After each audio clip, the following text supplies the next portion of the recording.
મહેર કરે મોઈ દીજીએ સેવા સમરણ ધ્યા યસ ગાય અનુભવ ગતિ કરુપતિ પરમ વિલા. પ્રાય ભક્તજનો, જ્ઞાન સંપ્રદાયના આદ્ય સ્થાપક, અનંત બ્રહ્માંડાધીશ, વિશ્વનિયંતા, સકર્તા સત કૈવલના પરમ વિશેષ અંશ, સકર્તા સત કૈવલના મહાદ સજાણ જાણ અલૌકિક દિવ્ય સ્વરૂપને અનેક ન્યાયો સે પ્રત્યક્ષ પ્રમાણથી સ્વ અનુભવથી પ્રતિપાદન કરી આપનાર અનંત અંશોના તારણહાર, કૈવલ ધર્મ ધુરંધર, મહાન સમર્થ, પરમ શ્રેષ્ઠ, પરમ વિભૂતિવાન, પરમ દયાળુ, પરમ કૃપાનિધિ, સર્વજ્ઞ દિવ્ય પરમ ગુરુ શ્રીમદ કરુણા સાગર મહારાજ જગતના જીવોનું પરમ કલ્યાણ કરવા માટે અકળ વિભૂતિનો અતિ દિવ્ય મનુષ્ય દેહ ધારણ કરી 14 લોક અને 7 દ્વીપની અંદર પ્રગટ થયા. એવા દિવ્ય પરમ ગુરુની ઓળખ કરાવનાર પૂજ્યપાદ શ્રી નારણદાસજી મહારાજ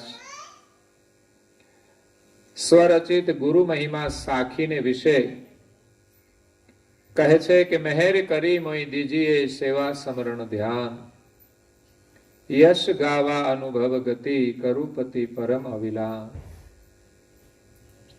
દિવ્ય પરમ ગુરુની કૃપાથી પૂજ્યપાદ શ્રી નારણદાસજી મહારાજ શ્રીના હૃદયમાંથી નીકળેલા આ પ્રાર્થનાના ઉદ્ગારો છે. આપણા સૌના માટે આ વચનો આશીર્વાદ રૂપ છે. આ પ્રકરણ દિવ્ય પરમ ગુરુની પ્રાતઃકાલ અને સાયંકાલ ઉપાસનાની અંદર સમાવેલું છે. સવારે પ્રાતઃકાલ ઉપાસનાના અંતમાં આપણે આ ગુરુ મહિમા સાખીનું પ્રકરણ ગાઈએ છીએ અને ગાવું જોઈએ.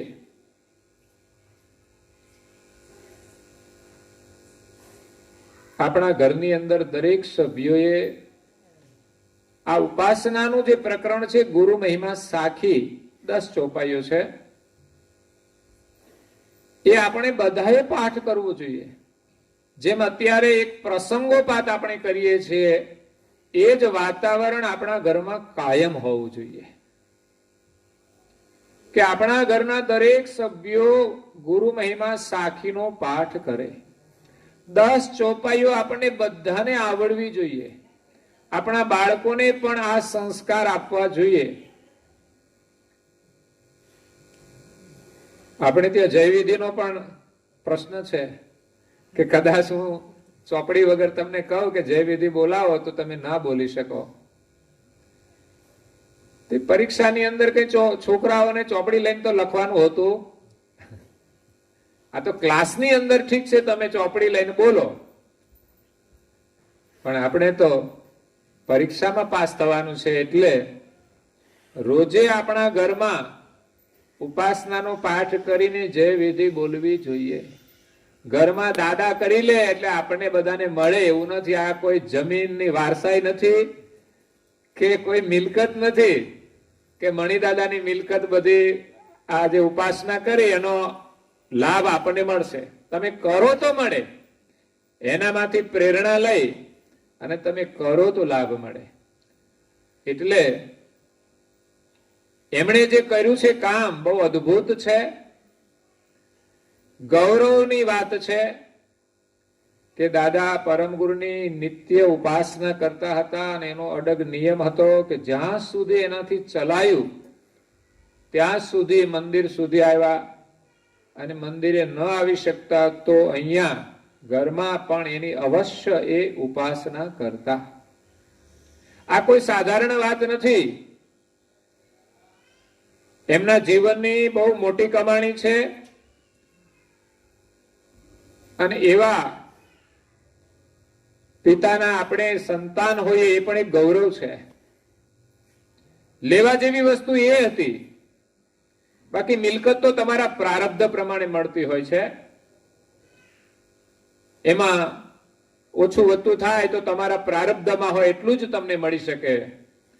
પણ આ જે અભૌતિક મિલકત કહેવાય, આધ્યાત્મિક મિલકત કહેવાય, ધાર્મિક મિલકત કહેવાય, એમાં તો આપણો બધાનો અધિકાર છે. તમે જેટલું લઈ શકો એટલું મળી શકે. એટલે આજના પ્રસંગે દાદાની પાછળ હવે જે પરિવાર છે એમના માટે એક સંદેશ છે કે જે દાદાએ કર્યું છે એમાંથી આપણે કંઈક કરવા માટે પ્રયાસ કરવાનો છે. દાદાની સાચી મૂડી એ હતી અને એ મેળવવાનો આપણે આગ્રહ રાખવો જોઈએ કે ધર્મ ગ્રંથો ઘરમાં હોય તો વાંચન કરવાનું શરૂ કરજો. કારણ કે નારણદાસજી મહારાજ કહે છે કે યશ ગાવા અનુભવ ગતિ. આપણે પરમ ગુરુ જે ગતિ લઈને આવ્યા છે, જે ગતિ આપવા માટે આવ્યા છે, એનો અનુભવ કરવાનો છે. એ વગર આપણને સુખ મળવાનું નથી, શાંતિ મળવાની નથી, આપણું કલ્યાણ થવાનું નથી. પરમ ગુરુની ગતિનો અનુભવ કરવાનો છે અને એ પરમ ગુરુના વચનો દ્વારા થશે. તો આપણે પરમ ગુરુના ગ્રંથોનો અભ્યાસ કરવાનો પણ નિયમ લેવો જોઈએ કે ઘરમાં રોજ એક જ પેજ વાંચો ને બધા જ સભ્યો બેસીને તમે અભ્યાસ કરો. ઉપાસના પણ એવી જ છે. આગળ પાછળ કરી શકો તમે, પણ ગ્રંથ અભ્યાસ બધા સાથે મળીને કરો. 15 જ મિનિટ તમારા ઘરમાં એ સંસ્કાર ઉભા થશે તો તમારા બાળકોમાં પણ એ અભ્યાસ કરવાની વૃત્તિ જાગશે અને ભવિષ્યમાં એ અભ્યાસ કરીને એનું કલ્યાણ કરશે. બાકી ભૌતિક વિકાસ કરવા માટે તો આપણે ઘણો અભ્યાસ કરીએ છીએ, પણ થોડો અભ્યાસ આપણે આપણા કલ્યાણ માટે કરવો જોઈએ, પરિવારના કલ્યાણ માટે કરવો જોઈએ, પરિવારના સુખ માટે કરવો જોઈએ. ચાહે આપણે પરિવાર માટે કેટલી મિલકત કમાઈ લઈએ છતાં પણ એનાથી એ સુખી ના પણ થઈ શકે. કોઈ ગેરંટી નથી કે આપણે કમાઈશું તો આપણો પરિવાર સુખી થઈ જશે, પણ એની અંદર સંસ્કાર હશે, સમજણ હશે તો એ અવશ્ય સુખી થશે. એટલે સુખનું મૂલ્યાંકન સંપત્તિથી નથી થતું, મિલકતથી નથી થતું. ગરીબ પરિવારમાં પણ લોકો પ્રેમથી રહેતા હોય છે અને અમીર પરિવારોમાં પણ લોકો ઝઘડતા હોય છે. કારણ કે ઝઘડાનું કારણ જ સંપત્તિ છે. એટલે સમજણ હોય તો વાંધો ના આવે. અને એ સંસ્કાર આપણને આ ધાર્મિક ક્રિયાઓમાંથી મળે છે, ધર્મ ગ્રંથોના અધ્યયનમાંથી મળે છે. તો નારણદાસજી મહારાજશ્રીએ જે ગુરુ મહિમા સાખીની અંદર વચનો ઉચ્ચાર્યા છે એનો પાઠ કરી આપણે એનું મનન કરવાનું છે, એનો અભ્યાસ કરવાનો છે, એનો અનુભવ કરવાનો છે. અને વચનો આપણને બહુ સુંદર પ્રેરણા આપે છે. જે વચનોને મણિદાદાએ જીવનમાં ચરિતાર્થ કર્યા છે. મહેર કરી મોઈ દીજીએ, આ ઉપાસનાનું પ્રકરણ છે. એટલે મારું સૌને નિવેદન છે કે આપણે પરમ ગુરુના ઉપાસક છીએ તો પરમ ગુરુની પ્રાર્થના તો આપણે અવશ્ય સવાર સાંજ કરવી જોઈએ. કોઈ પણ પરિસ્થિતિમાં આપણને સહાય કરનાર માત્ર પરમ ગુરુ છે. પરમ ગુરુ જે મદદ કરી શકશે પરિવાર નહીં કરી શકે.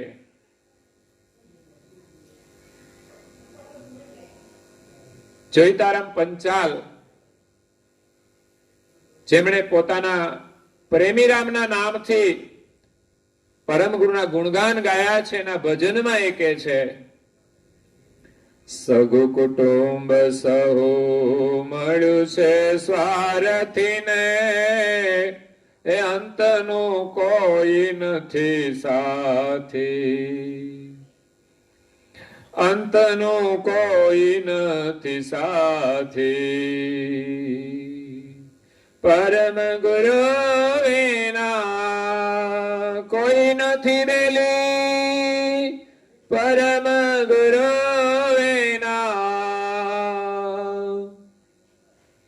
કોઈ નથી રેલી, જેણે ભવની વેદનાઓ ભાંગી, ભાઈઓ મને એ કૈવલ ભજન લહેલાગી, ભાઈઓ મને એ કૈવલ ભજન લહેલાગી. સગા સંબંધીઓનો સંબંધ આપણા સ્વાર્થ પૂરતો છે. સ્વાર્થ પૂરો થઈ જશે તો કોઈ કોઈનું નથી. પરમ ગુરુ એ જ આપણા સાચા સંબંધી છે.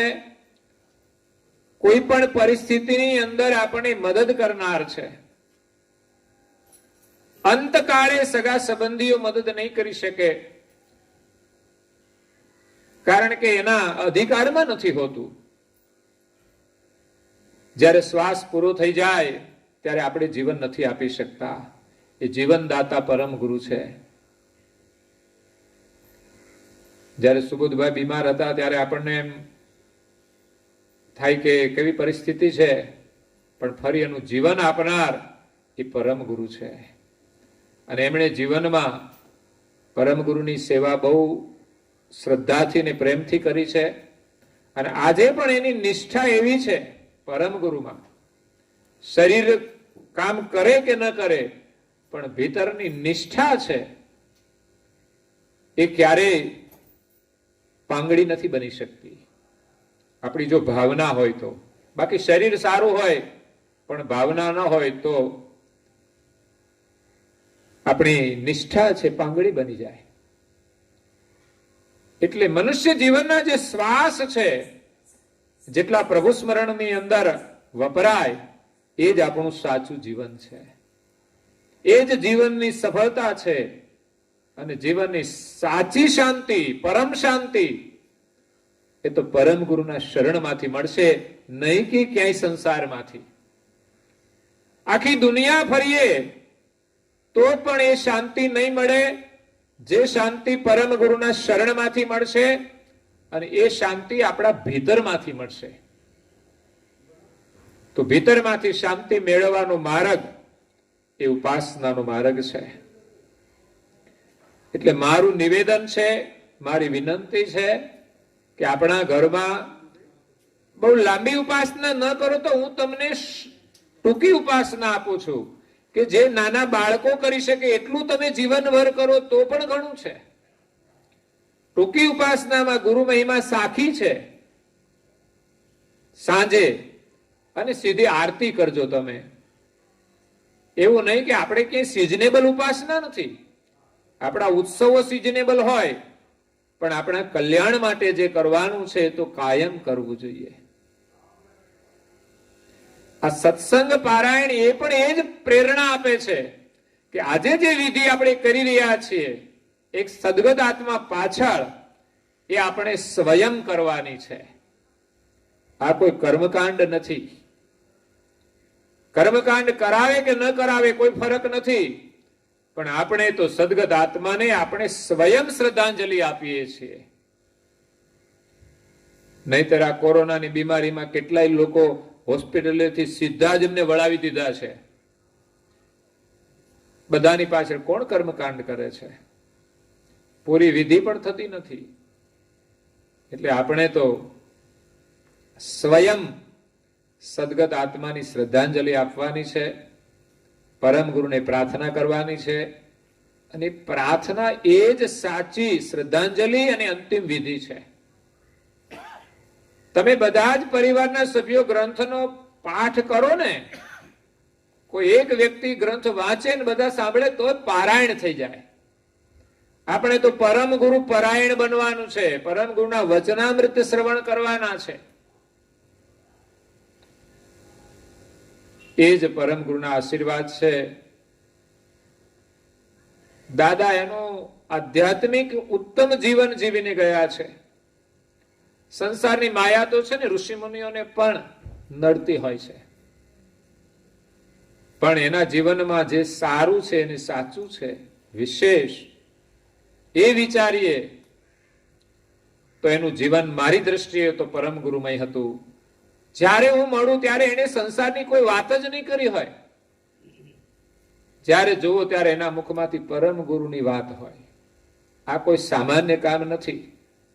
આપણે ભલે માયા બીજું કઈ ના કર્યું હોય માયામાં, પણ પરમ ગુરુનું સ્મરણ કેટલું થાય છે, એની સ્મૃતિ કેટલી રહે છે, એ મહત્વનું છે. સંસારની માયામાં ગમે તેટલી મમતા હોય પણ છેલ્લે સાથે લઈ જવાતી નથી. એટલે તો મેં છેલ્લે એનો ખાટલો ખાલી કરી દીધો હતો કે થોડી તો ઓછી થઈ જાય. એકદમ નજીક હોય તો વધારે નજીક આવે, થોડી દૂર હોય તો એને થોડી ઓછી તકલીફ રહે. એટલે છેલ્લો મારો એમને એ જ સંદેશ હતો જયારે મળવા આવ્યો ત્યારે કે બસ પરમ ગુરુનું નામ લ્યો અને આ બધા બિસ્તરા તમે છોડો. એટલે એને રાખ્યું તોય ભલે ને ન રાખ્યું તોય ભલે, આખર તો તમને જ મળવાનું છે જ્યારે મળે ત્યારે. પણ આધ્યાત્મિક સંપદા છે એ તો એની હાજરીમાં જે આપણને લાભ મળે એ હવે મળવાનું નથી. તમારા ઘરમાં એક આત્માની ઉર્જા હતી કે જે સ્મરણ કરતા હતા. આ કોઈ સામાન્ય કામ નથી.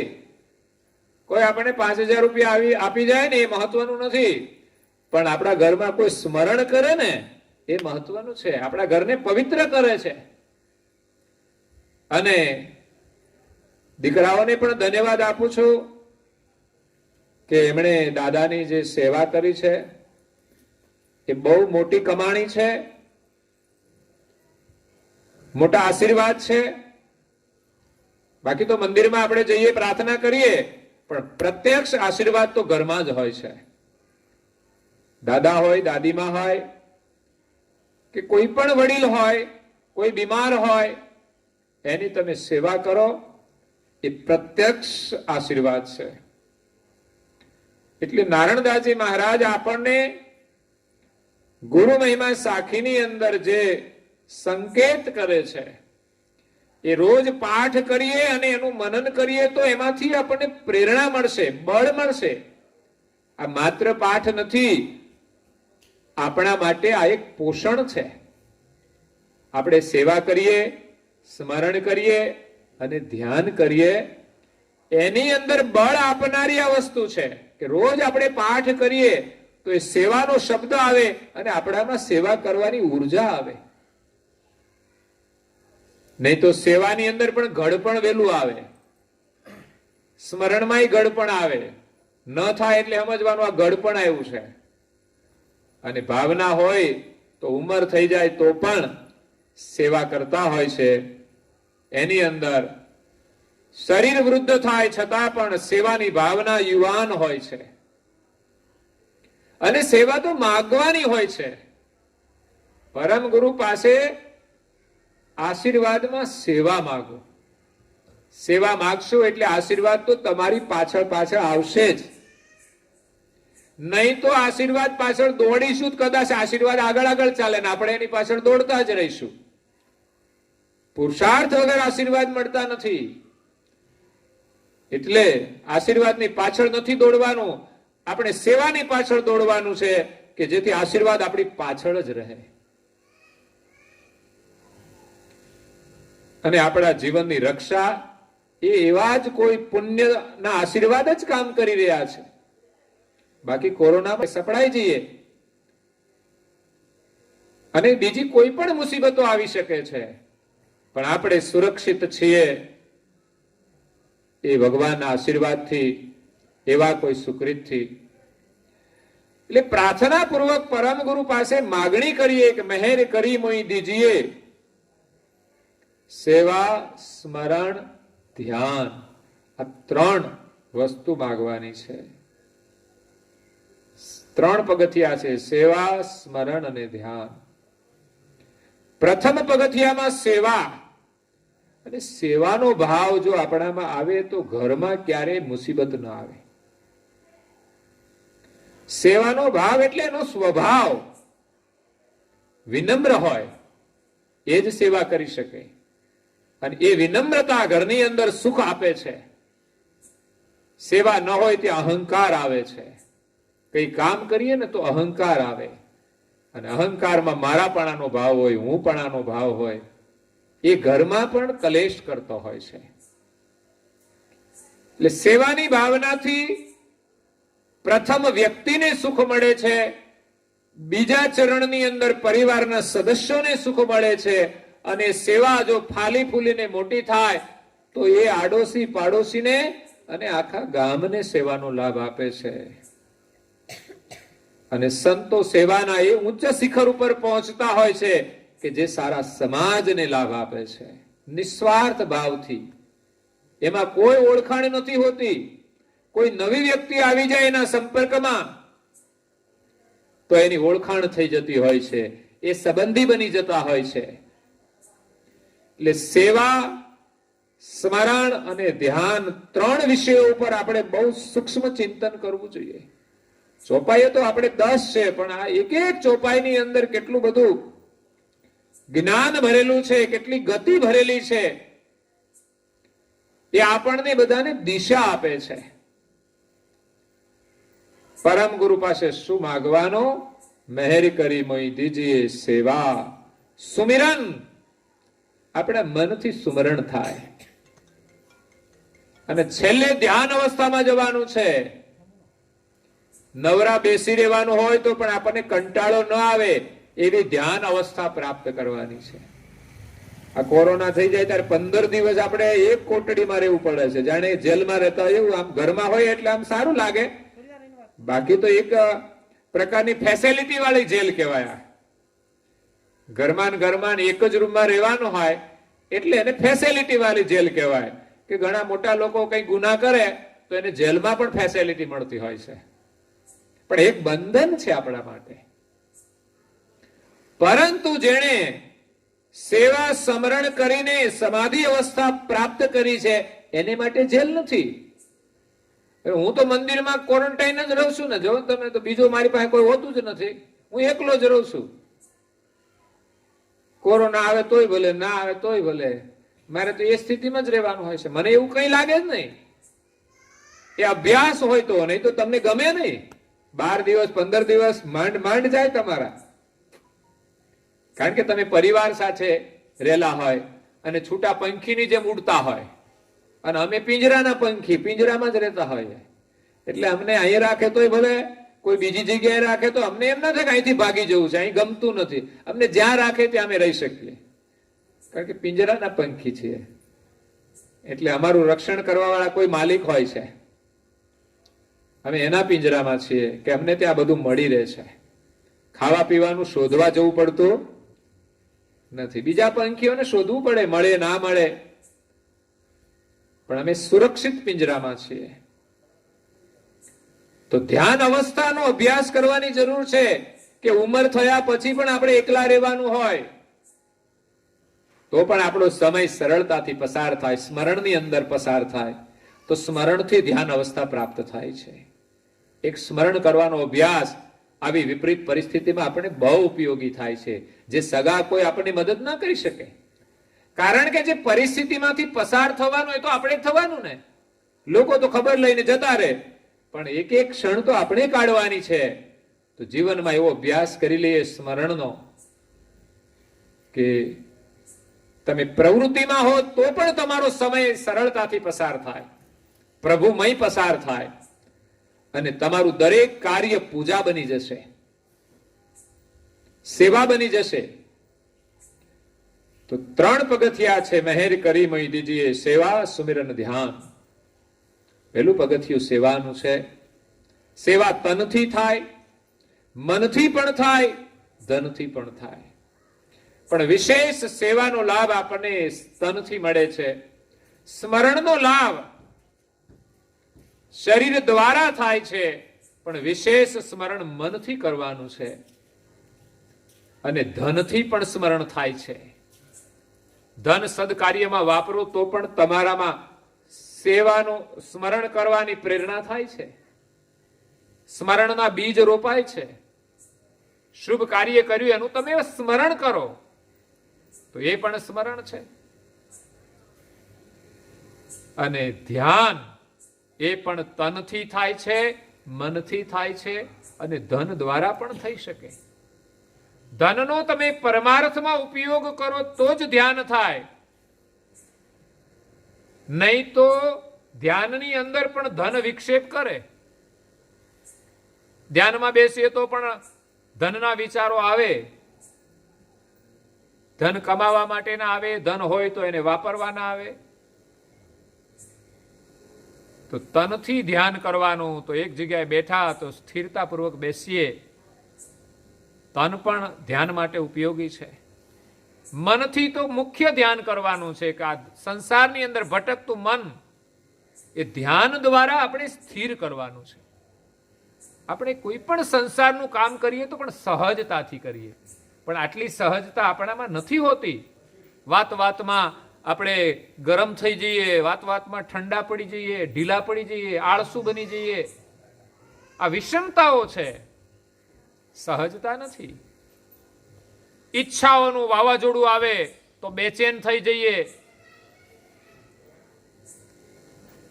કોઈની સાથે વિરોધ વંટોળમાં પડીએ તોય મનની બેચેની છે. પરમ ગુરુએ કહ્યું કે સંસારમાં સહજ અવસ્થામાં જીવો.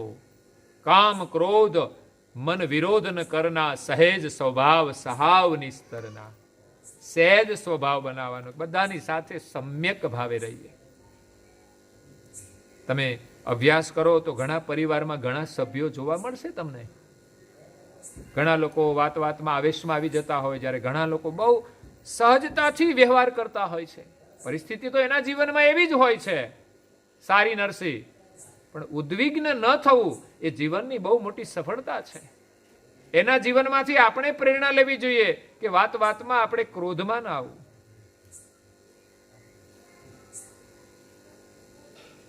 ક્રોધનું પરિણામ શું છે વિચારવાનું. આપણે દુઃખી થવાના અને સામેની વ્યક્તિ ઉપર પણ આપણો નેગેટિવ પ્રભાવ પડવાનો છે. એટલે દરેક પરિસ્થિતિમાં આપણે આમ સહજ બનીએ.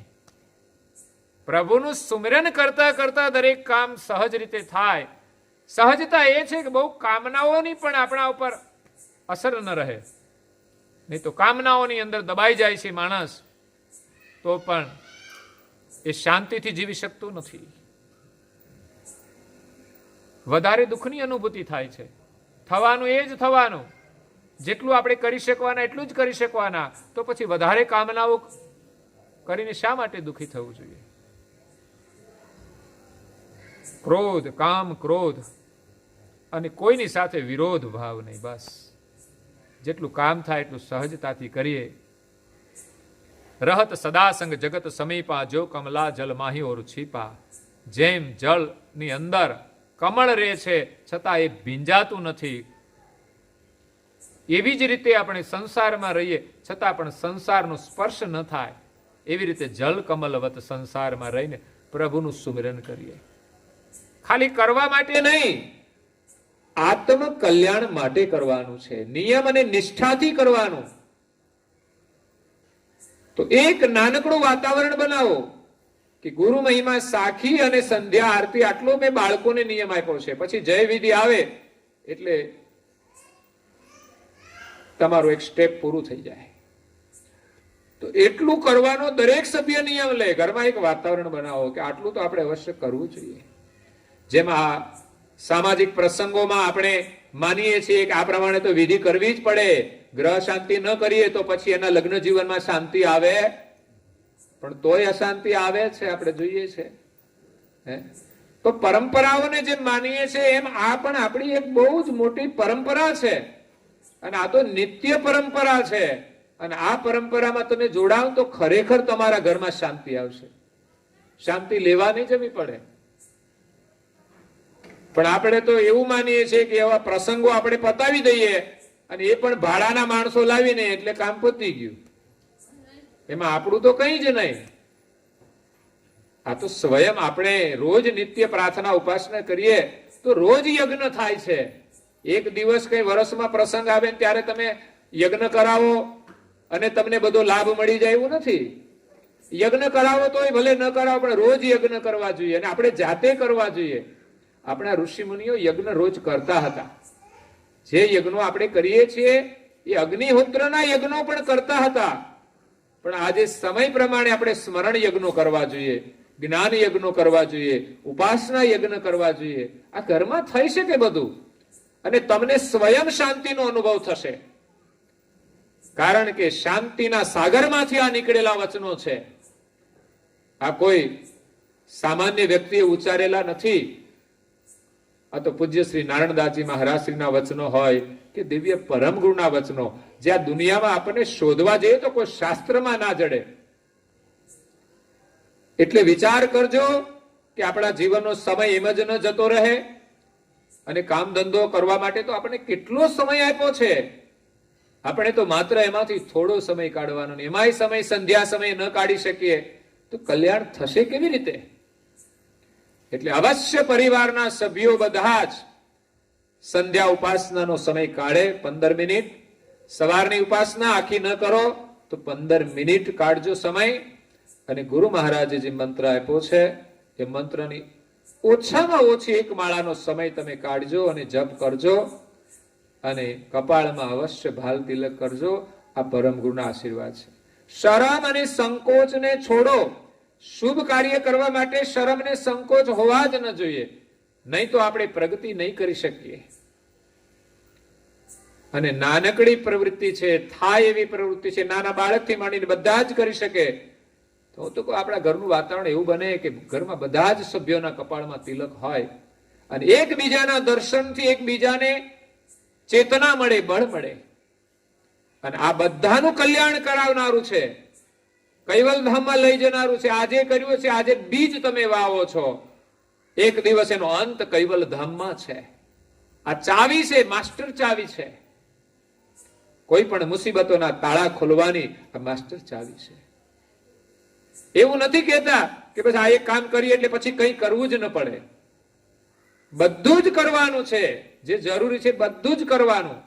પણ કોઈ નાની વસ્તુ પણ આપણે છોડવાની નહીં. તમે જો કરિયાણાની દુકાનમાં જાઓ કે બીજી કોઈ દુકાન, નાની નાની વસ્તુઓ રાખતા હોય છે. કેમ કે મોટી મોટી રાખે તો ના ચાલે.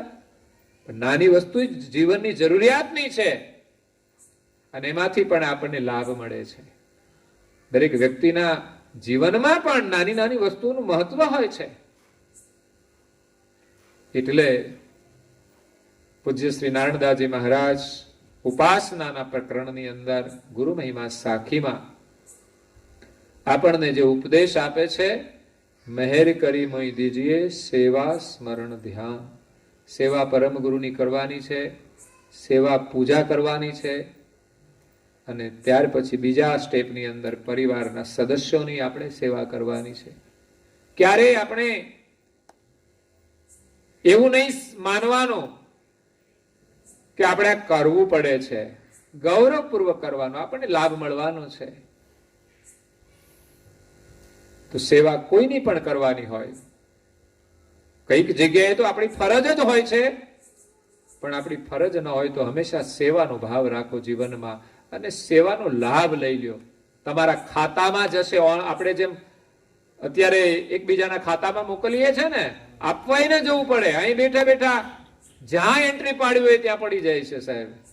એવી રીતે આપણે સેવા કરીશું, સ્મરણ કરીશું. માલિક છે ને ત્યાંથી બેઠા બેઠા એન્ટ્રીઓ પાડે. આ તો હવે વ્યવસ્થા શરૂ થાય. બાકી માલિક પાસે તો સૃષ્ટિની આદ્યથી જ આ વ્યવસ્થા છે કે દરેકના ખાતામાં જે કઈ સેવા કરે એનું વળતર આપી દેવાની. જો મોદી સરકાર અત્યારે ત્યાં બેઠા બેઠા બધાના ખાતામાં પૈસા નાખતા હોય તો પછી માલિક ના નાખી શકે? માલિક તો સર્વજ્ઞ છે, એનું સર્વર ક્યારેય ડાઉન ના થાય, તો પાવરફુલ રહે છે. પણ મહેનત વગરનું કશું મળશે નહીં. એટલે વિશેષ અત્યારે તો ઉપાસનાનો આપણો કાર્યક્રમ હતો. મેં કીધું જોડે અડધો કલાક આપણે દાદાએ જીવન જે જીવ્યા છે એ પ્રમાણે સત્સંગનો પ્રસાદ તમને બધાને આપીએ. બાકીનો વિશેષ કાલે સમાપન ઉપાસનાની સાથે જ કરીશું. અને પરમ ગુરુને પ્રાર્થના કરીએ કે આપ સૌની રક્ષા કરે અને દાદાના સદગત આત્માને પરમ શાંતિ મળે. એ જ પરમ ગુરુના શરણમાં પ્રાર્થના સાથે અહીંયા મારી વાણીને વિરામ આપું છું. અસ્તુ સત કેવલ સાહેબ. શ્રીમદ કરુણા સાગર મહારાજ કી જય. શ્રી કૈવલ ધામ કી જય. શ્રી અવિચલદાસજી મહારાજ કી જય.